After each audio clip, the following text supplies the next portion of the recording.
the heavy scent of garlic, aged parmesan, and something else, the metallic tang of old money, clung to the velvet drapes of Trattoria Bellucci. For Ilara Vance, on her fourth shift, it was the smell of a fragile new beginning. She moved between the tables with a practiced invisibility, her steps silent on the thick Persian rugs. Her uniform, a crisp white shirt and black trousers, was a costume of anonymity, a shield she desperately needed. She kept her eyes down, her focus narrowed to the balancing act of bread baskets and wine glasses, ignoring the low, dangerous hum of the conversations around her. This was not just a restaurant, it was a court, and its patrons were feudal lords carving up the city over plates of osso buco. Tonight, the king was holding court in the corner booth. Vincent Vinny Costello. His name was a whisper in the city's shadows, a name associated with construction unions that had no workers and shipping containers that arrived empty but made men rich. He sat like a stone idol, his expensive charcoal suit unable to hide the brute strength in his shoulders. A heavy gold ring, set with a blood-dark ruby, flashed on his pinky finger as he gestured impatiently. Flanking him were two mountains of men in ill-fitting suits, their eyes constantly scanning the room, their hands never far from the bulges under their jackets. Ilara's station included the corner booth. Marco, the restaurant's perpetually sweating manager, had warned her, "Just be quick, be quiet, don't make eye contact. Mr. Costello values efficiency." He'd said the word efficiency as if it were a synonym for survival. For 2 hours, she had been a ghost, refilling water glasses before they were empty, replacing silverware with the stealth of a cat burglar. But the evening was wearing on, and the Barolo in Costello's bottle was running low. He snapped his fingers, a sound as sharp and commanding as a gunshot in the hushed dining room. Every head in the vicinity flinched, but no one turned to look. Looking was an invitation. Ilara approached, her heart a cold, tight knot in her chest. "More wine, sir?" she asked, her voice a carefully modulated whisper. Costello didn't look at her. He was speaking to one of his men, Leo, a thick-necked bruiser with a scar that split his left eyebrow. "The union vote is Tuesday. I want it unanimous. Make sure Tommy the Weasel understands the benefits of full cooperation." "He'll understand," Leo grunted. Costello finally turned his gaze to Ilara, and it was like being pinned by a searchlight. His eyes were dark, flat, and utterly devoid of warmth. They scanned her from head to toe, a dismissive, predatory inventory. "The 97, and don't take all damn night." She retreated to the bar, her hands trembling slightly as she retrieved the ludicrously expensive bottle from the cellar. This was the part she hated, the feeling of being watched, of being judged and found wanting by men who saw the world as their personal property. It was a feeling she thought she had left behind, buried under a new name in a new city. Returning to the table, she began the ritual, presenting the bottle, uncorking it with a soft pop. As she poured the rich, dark liquid into Costello's glass, a waiter carrying a heavy tray of dessert stumbled nearby. He bumped into her arm, just a slight jostle, but it was enough. A single perfect stream of crimson wine arched through the air, landing directly on the pristine white cuff of Vincent Costello's shirt. The entire restaurant seemed to freeze. The low murmur of conversation died. The clinking of cutlery stopped. Even the kitchen, visible through a small window, went still. Time itself held its breath. Costello looked down at the spreading stain on his cuff. He didn't move a muscle, but a terrifying stillness settled over him. He slowly lifted his gaze from his shirt to Ilara's face. The air crackled with a pressure that made it hard to breathe. I am so sorry, sir," Ilara stammered, her training kicking in. She reached for a napkin. "Let me get that for you." His hand shot out, not to his cuff, but to her. He grabbed her wrist, his grip a band of steel. "You think a napkin is going to fix this?" he said, his voice a low, gravelly rumble. "This shirt is bespoke. It costs more than you make in a month, you clumsy little—" He didn't finish the sentence. Instead, with a flick of his wrist, he backhanded her. It wasn't a punch. It was a slap. A contemptuous, dismissive gesture designed not just to hurt, but to humiliate. The crack echoed in the silent room. Ilara's head snapped to the side, and a fiery sting exploded across her cheek.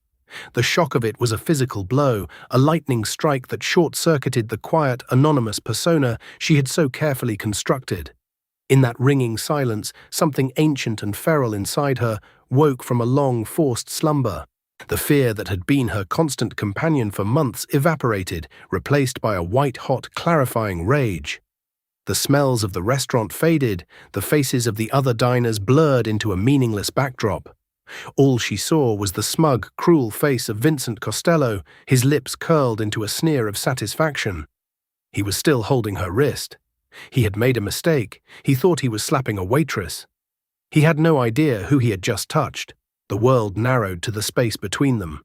The sting on her cheek was an anchor, a focal point for the storm gathering inside her. Her father's voice, a ghost from 1,000 harsh training sessions, echoed in her mind. Never let them set the terms of the engagement. Change the landscape. Costello was still holding her wrist, a fatal error in judgment. It connected them, making him a part of her immediate environment. Her free hand, the left one, dropped below the table's edge. Her fingers didn't clench into a fist. They splayed, feeling for a pressure point, a weakness. She found it, the heavy, ornate oak leg of the table. Her movements were a single, fluid explosion of kinetic energy. She didn't scream or cry out. The rage was cold now, a tool to be wielded. She drove her foot, heel first, into the inside of Costello's knee under the table. It wasn't a crippling blow, but it was sharp, unexpected, and designed to buckle his posture for a fraction of a second. It worked. His grip on her wrist loosened almost imperceptibly as a jolt of pain shot up his leg. In that same instant, she used his loosening grip to her advantage, twisting her arm not away from him, but into his hold, rotating her wrist bone against his thumb to break the lock. Simultaneously, her left hand, which had been poised by the table leg, shoved upwards with every ounce of strength she possessed. The heavy oak table, laden with plates, glasses, and a half-eaten tiramisu, tilted violently. It wasn't a kick. It was a calculated flip, using the table leg as a fulcrum. Wine glasses shattered. The heavy porcelain plate slid and crashed to the floor. Costello's other hand, the one with the ruby ring, had been resting on the table's edge. As the surface upended, he instinctively tried to steady himself, pressing down. This was the moment Ilara had created. As the chaos of crashing dinnerware filled the air, her newly freed right hand darted across the tumbling mess, her fingers closing around the cool, solid weight of a steak knife. No, not the knife. The fork. A fork was better. A knife could be deflected, its edge turned. A fork with its tines was a puncturing weapon. It concentrated all force into 4 tiny, brutal points. Costello's eyes widened, his brain finally catching up to the sheer, unforeseen violence of her response. He saw the fork in her hand, but he was off balance, his knee aching, his world a cascade of falling china. Ilara didn't hesitate. She brought the heavy 4-tined dinner fork down like a hammer.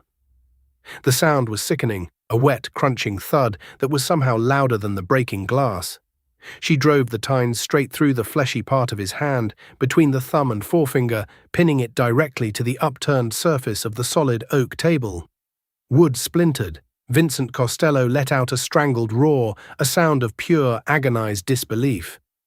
The 2 bodyguards, Leo and Silvio, who had been momentarily stunned by the speed of the assault, finally reacted. They moved like a single organism, reaching inside their jackets.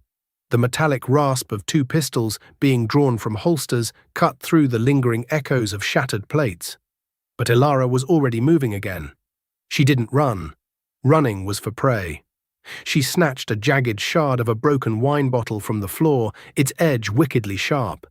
She held it low, its point aimed at the exposed side of Costello's neck as he writhed, his hand impaled on his own dinner table.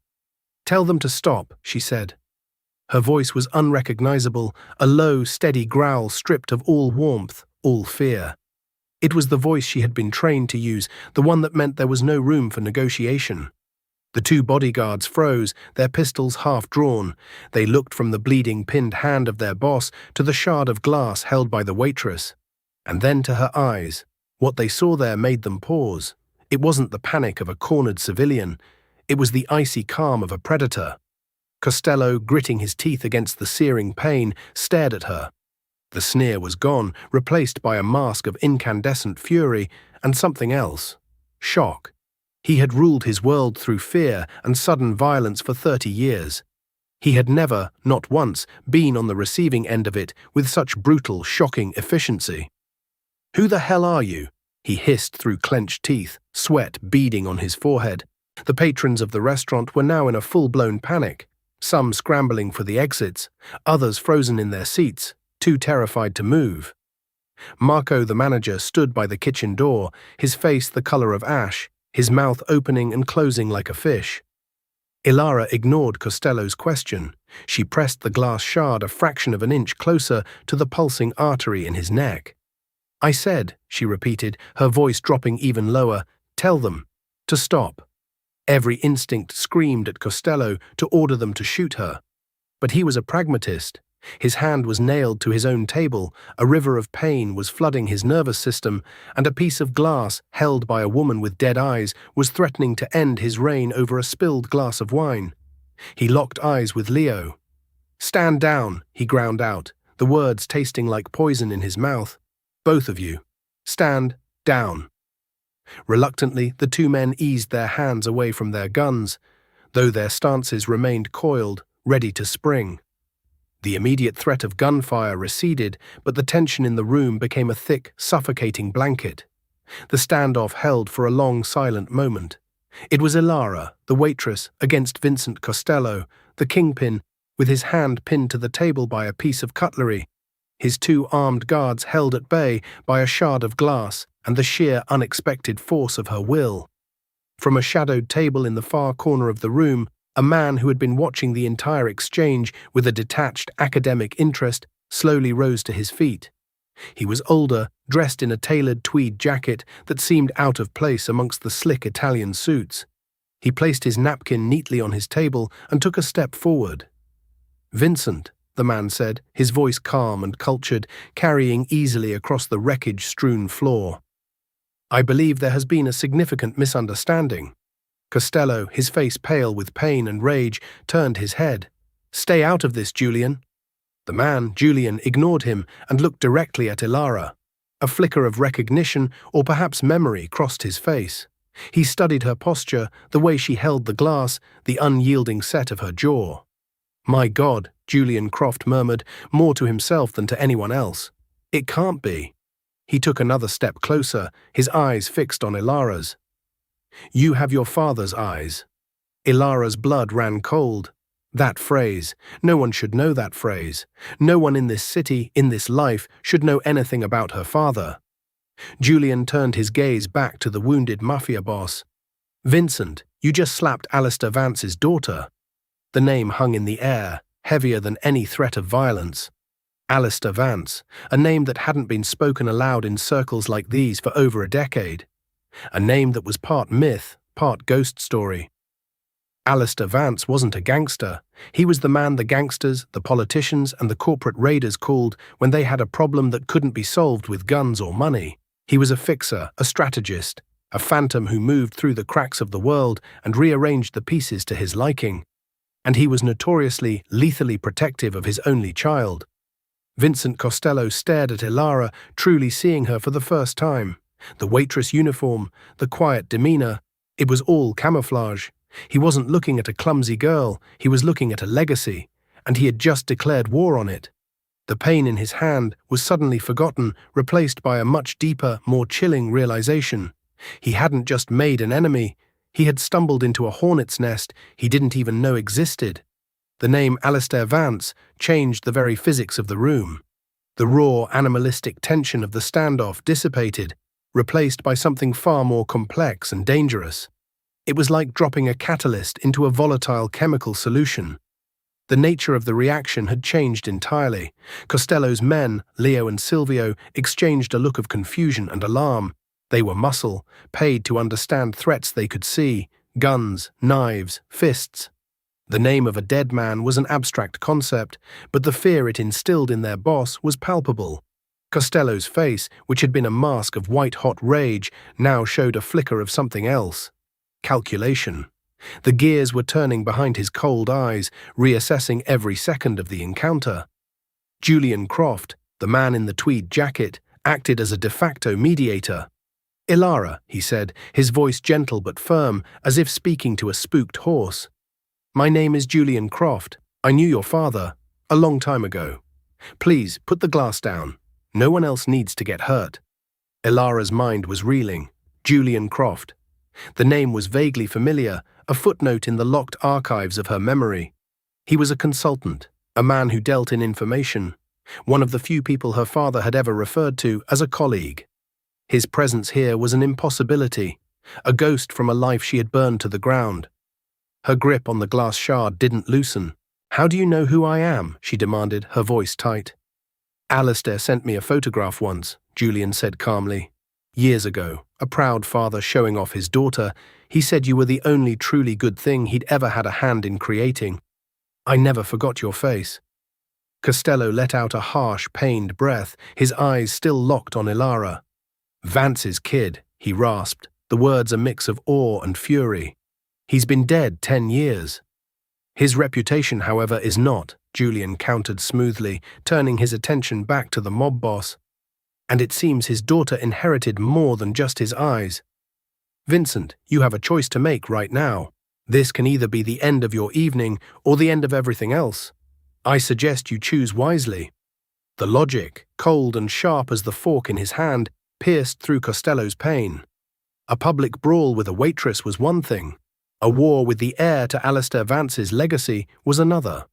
Vance's network, even dormant, was rumoured to be vast and deep, woven into the very fabric of the city's power structure. How many judges, police captains, and city officials owed their careers to her father? Costello had no way of knowing, and that uncertainty was more terrifying than any gun. He made a decision. He looked at his men. "Get everyone out of here," he commanded. "Now, pay them. Tell them there was a gas leak. I don't care what you tell them. Clear this room." Leo and Silvio, grateful for a clear directive, sprang into action. They began herding the few remaining terrified patrons and staff, including a petrified Marco, out of the restaurant, their voices gruff but effective. Within minutes, the Trattoria Bellucci was empty, save for the 5 of them amidst the wreckage. Costello then looked at Ilara, a new, grudging respect dawning in his pained eyes. "All right, kid, you win this round. Now get this damn fork out of my hand." Ilara hesitated. Her instincts screamed that this was a trap. The moment she disarmed herself, the moment she relinquished her advantage, his men would be on her. Julian seemed to read her mind. "He won't," he assured her quietly. "He's a monster, but he's not a fool. You are infinitely more valuable to him alive and cooperative than you are dead right now. He sees assets, not enemies." Slowly, cautiously, Ilara lowered the shard of glass, placing it carefully on an intact corner of another table. She looked at the fork, embedded deep in Costello's hand and the wood beneath. Removing it wouldn't be simple.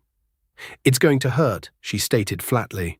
A dry, mirthless chuckle escaped Costello's lips. "Lady, you have no idea." She braced herself, placing one hand on the table for leverage and gripping the end of the fork with the other. She met his gaze, holding it. There was no apology in her eyes, only grim necessity. With a single, sharp, upward pull, she wrenched the fork free. Costello roared, a raw, guttural sound that echoed in the empty restaurant. Blood welled up from the 4 neat puncture wounds in his hand, dripping onto the floor. Silvio rushed forward with a clean napkin from the bar, wrapping it tightly around his boss's hand. Costello cradled his arm, his face pale and slick with sweat, but his eyes never left Ilara. "You've got guts, I'll give you that," he said, his voice strained. "And you cost me a $2,000 shirt and a trip to a back-alley doctor who won't ask questions." He paused, taking a deep breath. "The question is, what do I do with you now?" "You let me walk out that door," Ilara said, her voice steady despite the adrenaline crash that was beginning to shake her limbs. "You forget you ever saw me, and I forget this ever happened." Costello laughed, a harsh, barking sound. "Oh no, that's not how this works. That's not how any of this works. People don't just walk away from me, especially not people who leave a lasting impression." He gestured with his good hand towards the private dining room at the back of the restaurant. "We need to have a conversation. You, me, and Mr. Croft here, since he seems to be your family friend." Ilara's stomach tightened. This was the moment her carefully constructed anonymity shattered completely. She had run from her father's world, a world of shadows, secrets, and morally ambiguous contracts. And now, in a desperate act of self-preservation, she had thrown herself right back into the heart of it. Julian gave her a subtle nod, a silent message of reassurance. "Go. Listen. It's the only way forward." Flanked by Leo and Silvio, who now looked at her with a mixture of fear and respect, she walked towards the back room. The door closed behind them, shutting out the ruined dining room and sealing her into a new reality. She was no longer Ilara Vance, the waitress. She was Alistair Vance's daughter, and Vincent Costello, one of the most dangerous men in the city, had a problem. And he believed he had just found the solution. The private dining room was a stark contrast to the opulence of the main hall. It was a place of business, not pleasure. A long, polished mahogany table dominated the space, surrounded by 12 high-backed leather chairs. The air was thick with the smell of cigar smoke and spilled whiskey. There were no windows. Costello sat at the head of the table, his injured hand resting on a fresh pile of ice-filled napkins provided by Silvio. Julian Croft took a seat to Costello's right, calm and observant as ever. Ilara was motioned to the chair directly opposite Costello, a placement that was both confrontational and deliberate.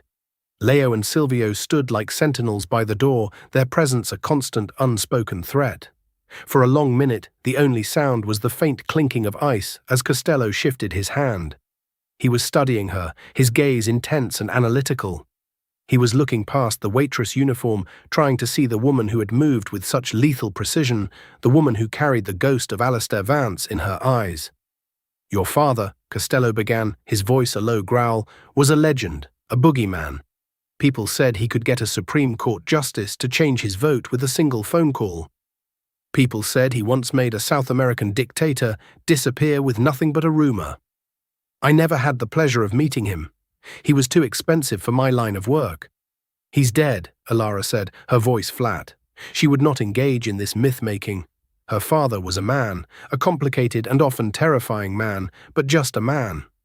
"Is he?" Costello countered, a faint, humorless smile touching his lips. "Men like him leave echoes, ripples.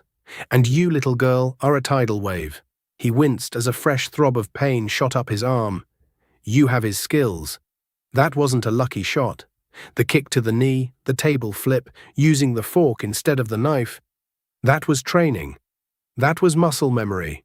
Ilara remained silent, admitting nothing, denying nothing. "I have a problem," Costello said, getting straight to the point. "A big one, a problem that guns and threats can't solve. It requires finesse, a delicate touch, the kind of problem your father used to specialize in." Julian Croft cleared his throat softly. "Vincent, perhaps this is not the time." "Shut up, Julian," Costello snapped without taking his eyes off Ilara. "You brought her into this. Now you can sit there and listen." He leaned forward, his good hand flat on the table. "There's a man. His name is Robert Thorne. He's a federal prosecutor. Ambitious, clean, untouchable. He's been building a RICO case against my organization for the last 2 years. He's got a witness, someone from the inside, tucked away in protective custody. No one knows who it is, or where they are. Thorne is moving the witness to a grand jury in 1 week. If that person testifies, my entire world comes crashing down." Ilara felt a cold dread seep into her bones. This was it, the kind of impossible situation her father had thrived on. "You want me to what? Kill a federal prosecutor?" she asked, her voice laced with contempt. Costello actually laughed, a short, sharp bark. "God, no. Killing a fed like Thorne brings the whole damn government down on you. It's messy, stupid. Your father was never stupid. No, I don't want him dead. I want him discredited. I want the case to fall apart. I want the witness to be unavailable to testify. And I want it all to happen without a single bullet being fired, without a single trace leading back to me." He leaned back in his chair, the ruby on his ring catching the dim light. "I need a ghost. I need someone who can find a man no one can find. I need someone who can get inside the head of an untouchable prosecutor and plant a seed of doubt so poisonous it destroys his entire case from the inside out. I need Alistair Vance. But since he's taking a dirt nap, I'll settle for the next best thing. The audacity of it was breathtaking. He wasn't asking, he was stating the terms of her new existence. "And why would I ever do that for you?" Ilara asked, her voice dangerously quiet. "You're the man who slapped me for spilling wine." "Because you don't have a choice," Costello said, his voice dropping its conversational tone and becoming hard as granite. "Right now you are a loose end. A waitress who assaulted me in my own restaurant. I could have you disappear before the sun comes up and no one would ever find your body. The police report would say you robbed the place and fled the state. End of story." He let the threat hang in the air before continuing, "Or, you can do this for me. You solve my Robert Thorne problem, and I give you something your father, for all his power, never could. A clean slate, a new life, fully funded anywhere in the world you want to go. New identity, new passport, a bank account with enough money to ensure you never have to serve a man like me another glass of wine for the rest of your life. I will wipe Ilara Vance off the face of the earth and give you a ghost's freedom." It was the devil's bargain laid bare on a mahogany table, her old life for his. "And if I refuse?" Costello's eyes went cold. "Then I will hunt you, and I won't just kill you. I'll dig up every secret you have. I'll find out why a woman with your talents is hiding out as a waitress. I'll find whatever it is you're running from, and I will drag it out into the light. I will burn down everything you've ever touched. Your father left echoes. I'll leave craters." Her past, the real reason she was here. It was a raw, exposed nerve, and he was pressing on it without even knowing its name. She had run from the consequences of her father's last job, from the enemies he had made who, upon his death, had transferred their grievances to her. She was hiding from people far more powerful and far less predictable than a mob boss like Costello. Julian Croft spoke up, his voice measured. "He's not wrong, Ilara, about the choice or the lack thereof. In this world, an unaligned asset is a liability. You showed your hand tonight. You can't put the cards back in the deck. You either play for a side or you get crushed between them." She looked from Costello's predatory gaze to Julian's sympathetic but pragmatic one. She was trapped. Her desperate bid for freedom had led her to a more gilded, more dangerous cage. The irony was a bitter pill. She had wanted to escape her father's shadow, only to be forced to become it. She thought about the quiet life she had craved, the simple anonymity of an ordinary job. It was a fantasy, a dream that had just been shattered on the floor of the Trattoria Bellucci. The world wouldn't let her be a waitress, it demanded she be a weapon. A long silence stretched, filled only by the hum of the ventilation system. Ilara's mind worked furiously, processing angles, threats, and opportunities. If she did this, if she stepped into this world willingly, she couldn't be a pawn. She had to be a player. "Fine," she said, the word tasting like ash in her mouth. "I'll do it." A slow, triumphant smile spread across Vincent Costello's face. "But," she added, her voice hardening, "we do it my way. I get my own resources. I report to you and only you. Your guerrillas," she nodded towards Leo and Silvio, "stay away from me. They don't follow me. They don't watch me. I work alone. And I get full access to all your intelligence on Thorne and his investigation.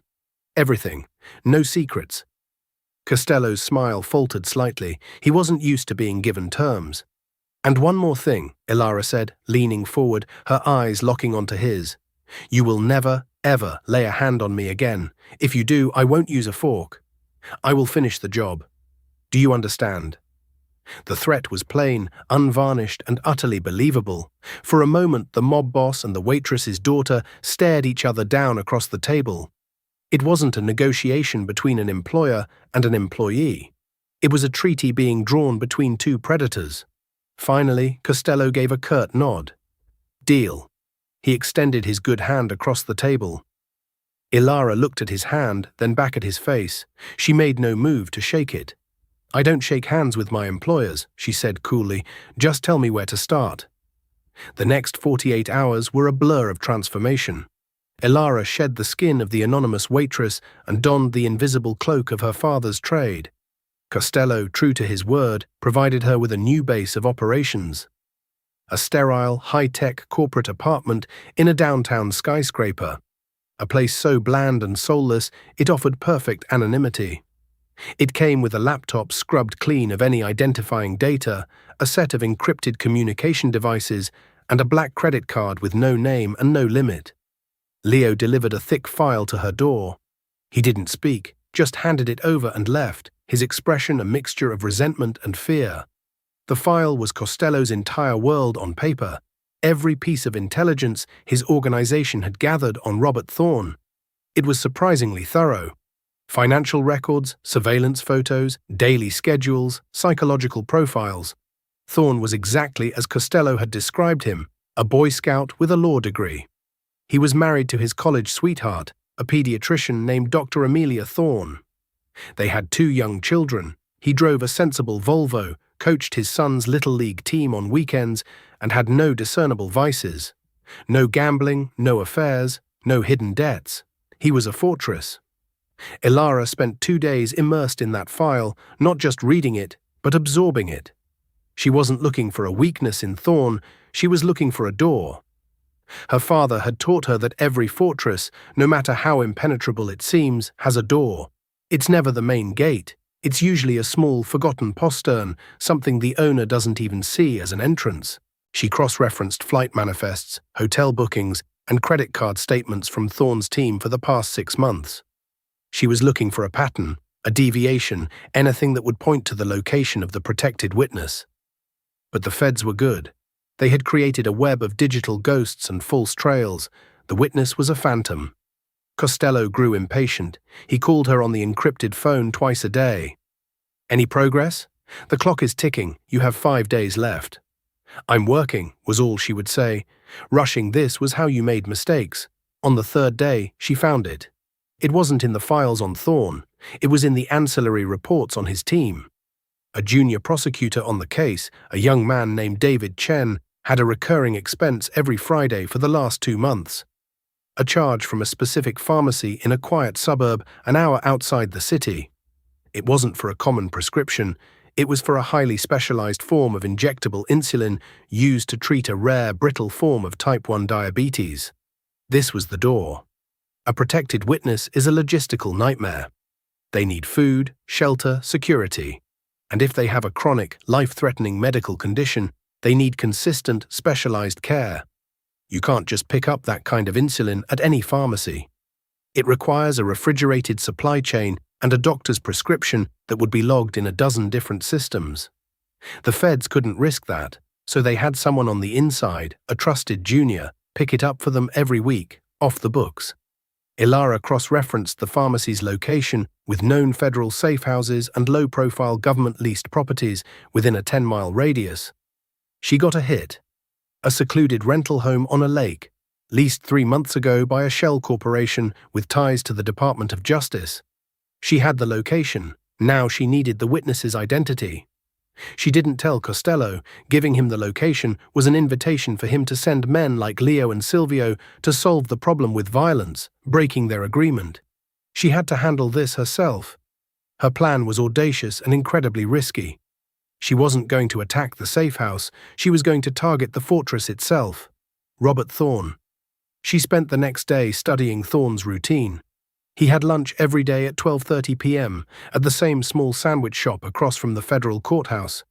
He always sat at the same table by the window, alone, using the time to review case files. Elara changed her appearance. The waitress's ponytail was gone, replaced by a chic professional bob. She wore a smart business suit, glasses, and carried a leather briefcase. She looked like any other lawyer or paralegal frequenting the downtown lunch spots. At 12:35 p.m., she walked into the sandwich shop. Thorne was there, just as predicted, engrossed in a thick legal binder. She bought a coffee and accidentally tripped as she walked past his table, sending the hot liquid splashing across his files. "Oh my God, I am so sorry," she exclaimed, her voice filled with convincing panic and embarrassment. She began dabbing at the mess with a fistful of napkins. Thorne, startled and annoyed, looked up. "It's all right. Accidents happen. Just, please be careful. I'm so clumsy. These are important. I've ruined them, she said, her hands fluttering over the wet pages. In the manufactured chaos, her fingers, quick as a pickpocket's, slipped a tiny paper-thin listening device, no bigger than a grain of rice, onto the underside of his leather briefcase. At the same time, with her other hand, she deftly palmed a single sheet of paper from the bottom of his stack, a page of witness interview transcripts. No, it's fine, really, Thorne insisted, eager to get rid of the flustered woman. She apologized profusely one more time and scurried away. She dumped her coffee cup in the trash and walked out of the shop, her heart hammering against her ribs. She didn't look back. Back in her apartment, she examined the stolen page. It was a partial transcript. The witness's name was redacted, but the details of the testimony were damning. The witness was Costello's longtime accountant, a man named Frank Moretti, a man who supposedly died of a heart attack 6 months ago. Costello had been betrayed by a ghost. Then she activated the listening device. For the rest of the day, she listened to the mundane sounds of Thorne's life, the rustle of papers, the murmur of meetings, the drive home. Then at 8:15 p.m., she heard what she was waiting for. Thorne was on the phone with his wife, Amelia. "I have to go out for a bit," he said, his voice tired. "I need to check on our friend. He's getting nervous. The grand jury is making him jumpy." "Be safe, Rob," his wife replied. "Is he taking his medication properly?" "He's fine, Amy. Just anxious. I'll be back in a couple of hours." Ilara heard a car door open and close. She tracked the bug's GPS signal. He was heading north, straight towards the lake house. She now had the witness's identity and confirmation of his location. Phase 1 was complete. Phase 2 was far more dangerous. It involved destroying Robert Thorne not with a weapon, but with an idea. She spent the next few hours crafting an anonymous email. It contained a single high-resolution image, a surveillance photo of Thorne's 2 young children playing in their front yard, taken from a discreet distance that morning. Below the photo was a simple line of text. "Frank Moretti isn't the only one with a family to protect. Drop the case. You won't get a second warning." But she didn't send it to Robert Thorne. She sent it to his wife, Dr. Amelia Thorne, at her private email address, which she'd pulled from the deep-dive background check. Her father's voice echoed in her memory again. "Never attack your target. Attack what your target loves. The fallout is far more effective." Robert Thorne was a fortress of integrity. He would see the threat as a challenge and double down on his security, on his case. He was a warrior. But his wife was a doctor, a mother. Her primary instinct was not to fight, but to protect. Ilara had just handed her a reason to believe that her husband's crusade was putting their children's lives in mortal danger. She hadn't threatened Thorne's life. She had threatened his family's peace, their safety, their world. She had planted a seed of pure maternal fear. The final piece of the puzzle was Frank Moretti. The next morning, with less than 2 days before the grand jury, Ilara drove to the suburb near the lake house. She didn't go near the safe house. Instead, she went to the pharmacy where the junior prosecutor, David Chen, picked up the insulin. She waited. At 10 a.m., just like clockwork, Chen walked in. Ilara, now dressed as a bike messenger, followed him. As he stood at the counter waiting for the prescription, she accidentally bumped into him, just as she had with Thorne. "Sorry, man," she muttered. In that brief contact, a small folded piece of paper passed from her hand to his jacket pocket. A classic reverse pickpocket. Chen left the pharmacy and drove away, oblivious. The note he now carried in his pocket was simple. It was a printout of a recent, highly suspicious wire transfer for $50,000 into his personal bank account. An account Ilara had created and funded the night before using Costello's black card and a series of untraceable shell corporations. Below the transaction record was a typed message. "Thank you for your cooperation. The first payment has been made. The rest will follow once Moretti is silenced. VC." She had just framed the junior prosecutor as a mole, paid by Vincent Costello to poison the star witness. The insulin he was carrying was now the suspected murder weapon. She made one last call on a burner phone, an anonymous tip to Robert Thorne's main office line. "You might want to check David Chen's pockets and his bank account," she said in a disguised, digitized voice. "Your witness is about to be retired. and the call is coming from inside the house." Then she hung up and snapped the phone in half, tossing the pieces into a storm drain. All the pieces were in place. The seed of fear planted with the wife, the seed of doubt planted within Thorne's own team. The star witness, Frank Moretti, was now isolated, his lifeline to the outside world, his medicine, potentially compromised by a man he was supposed to trust. The entire foundation of Thorne's case was built on trust. Elara had just dynamited it. She drove back to the city, the adrenaline singing in her veins. This felt familiar, this intricate, bloodless demolition of a man's world. It was her father's work, it was her curse, and for the first time in a long time she felt a terrifying sense of purpose. She had hated this life, run from it, but dear God, she was good at it. The fallout was not a loud explosion, but a series of quiet, devastating implosions within the federal prosecutor's office. Elara monitored the situation from her apartment, using back doors into the courthouse's communications that she'd established. The silence was more telling than any noise. First, the grand jury scheduled for the next day was abruptly postponed due to procedural issues. That was the first tremor. Then came the rumors, whispers Elara picked up from monitored chatter between courthouse security. Robert Thorne had been seen in a heated, shouting argument with his wife in the courthouse parking garage. Dr. Amelia Thorne, a woman known for her quiet composure, had been hysterical. The seed of fear had taken root. A prosecutor can stand against the mob, but it's much harder to stand against the terror of his own wife pleading for the safety of their children. The biggest crack in the foundation appeared late that afternoon. David Chen, the bright, ambitious junior prosecutor, was seen being escorted from his office by two grim-faced federal investigators. He wasn't in handcuffs, but his career was. The note and the bank transfer had been found. Whether they believed he was truly a mole or not was irrelevant. The trust was shattered. The chain of evidence was now contaminated. Any testimony from Frank Moretti could be challenged in court as the product of a compromised investigation. The final piece fell into place that evening. A new call was logged on the encrypted phone from Costello. His voice was different. The usual impatience and menace were gone, replaced by something that sounded like genuine awe. "It's done," he said, the words stark. "Thorne's office just leaked it to the press. They're dropping the RICO case, citing compromised witness integrity and potential internal misconduct. It's over. He's gone."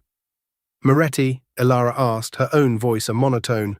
"They're releasing him, dropping him somewhere in the Midwest with a new name and a bus ticket. He's useless to them now. Useless to anyone."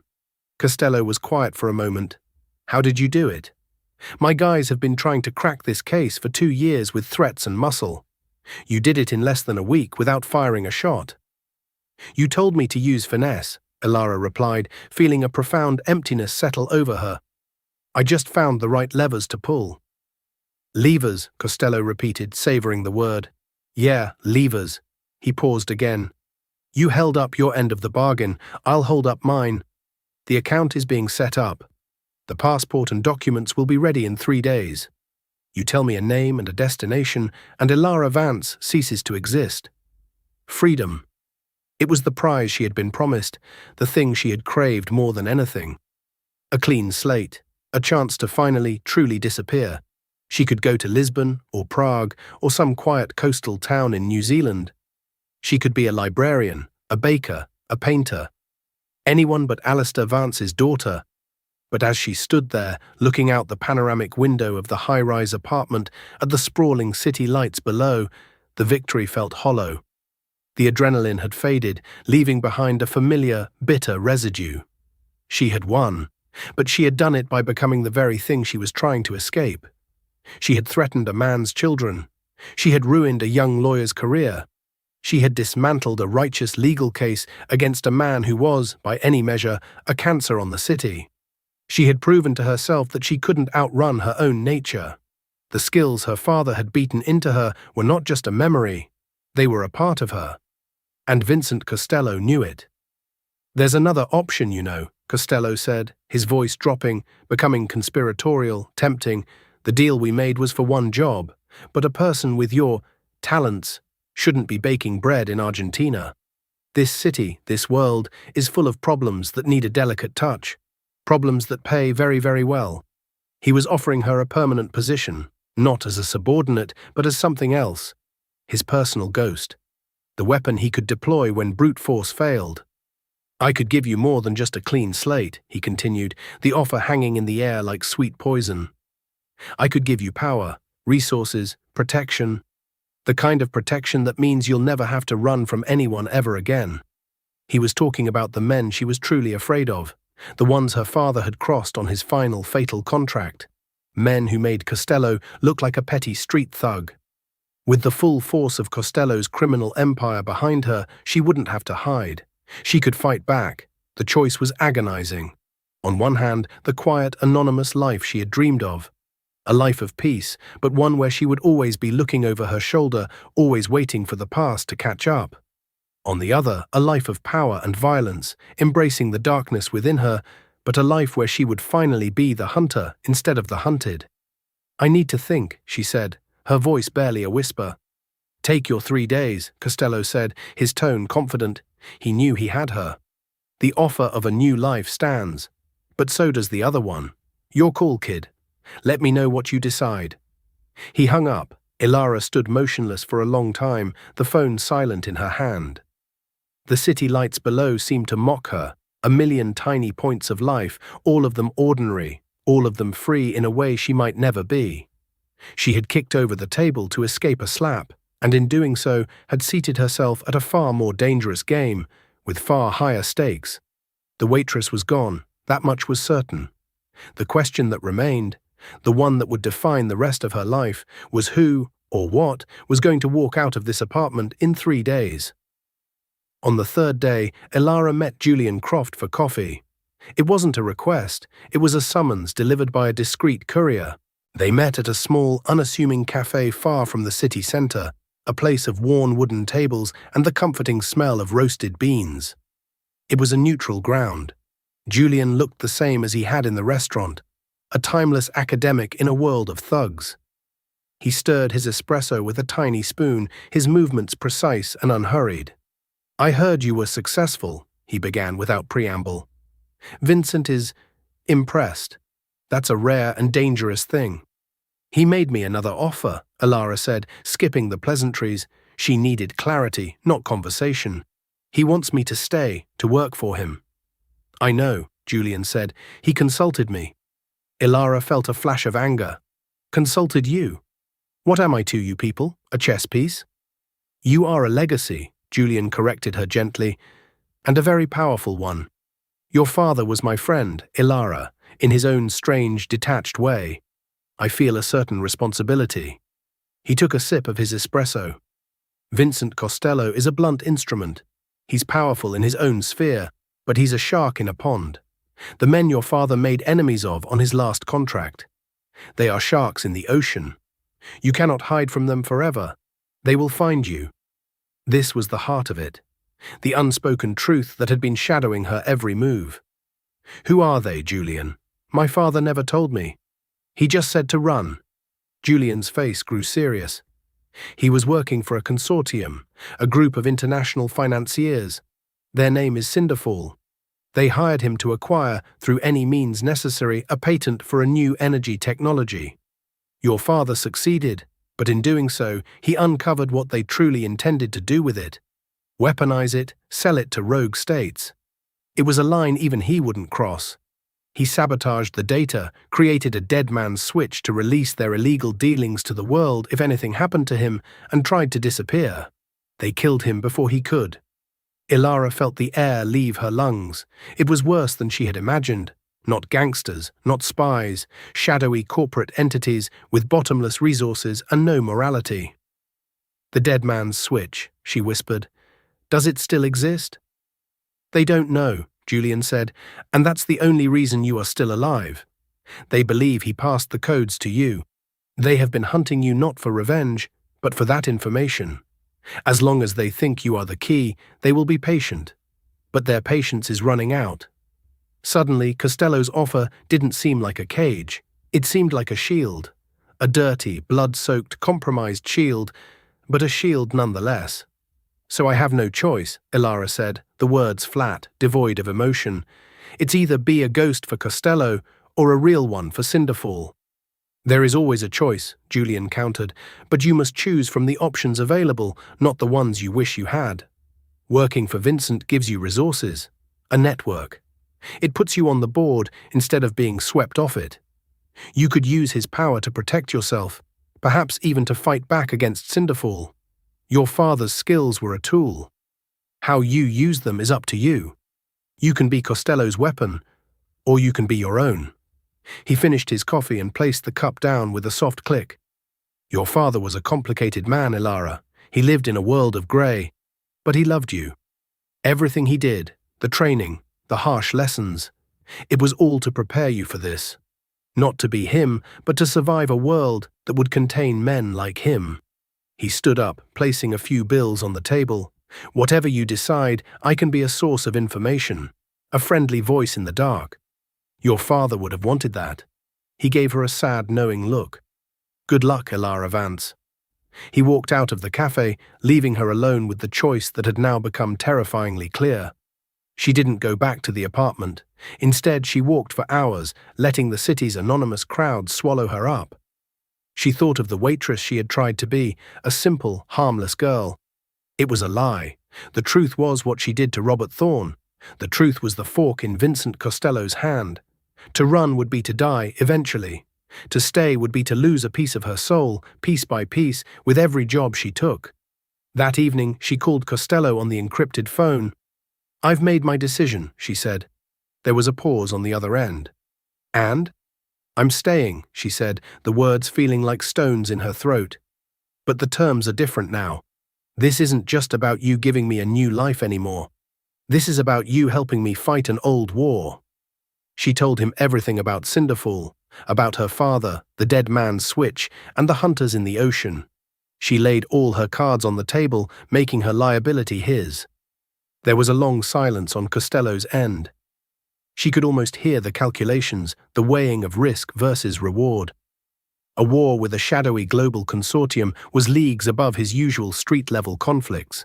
But the potential prize, the loyalty of a weapon like her, and whatever secrets her father's dead man's switch held, was immense. "All right, kid," Costello said finally, his voice grim but resolute. "You want a war, you've got one. And you'll have my army at your back." He paused. "But first, there's a small matter of a city councilman who's become a problem for my zoning permits. A little warm-up for you. We'll talk details tomorrow." He hung up. Ilara lowered the phone. The deal was struck. The treaty was signed in blood and secrets. She walked to the window and looked down at the city again. It didn't look like a collection of lights anymore. It looked like a battlefield. Her battlefield. She had made her choice. She wasn't running, and she wasn't hiding. She was Ilara Vance, daughter of a ghost, and she was going to haunt the people who had hunted her. She picked up a heavy glass ashtray from the table, feeling its solid weight in her hand. Her reflection stared back from the dark glass of the window, a woman she barely recognized, with eyes that looked chillingly like her father's. The waitress was dead. Something far more dangerous had just been born.